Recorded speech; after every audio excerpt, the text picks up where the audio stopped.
మీకు కొన్ని ఉదాహరణలు చెప్తాను. ఇవాళ మందులే శరీరాన్ని బాగు చేస్తాయని అందరూ కానీ నమ్మినట్లయితే చాలా తప్పు చేసిన వాళ్ళు అవుతారు.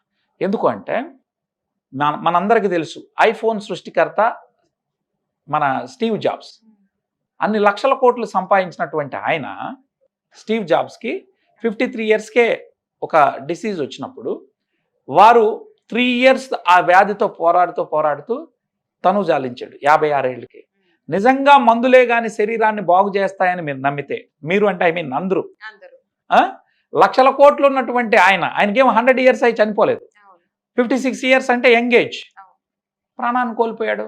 మందే బాగు చేస్తుందంటే భూమి మీద ఏ ఫ్లైట్ అయినా వేసుకొని రాగలడు. ఒక ఫ్లైట్ వచ్చేంత సమయంలో తనకు కావాల్సినటువంటి మందులు తాను తీసుకురాగలడు.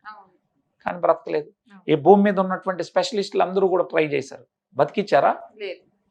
అందుకని నేనేం చెప్పదలుచుకున్నానంటే, శరీరం న్యూ సెల్స్ ఫార్మేషన్ చేసేటప్పుడే మనం మేలుకోవాలి.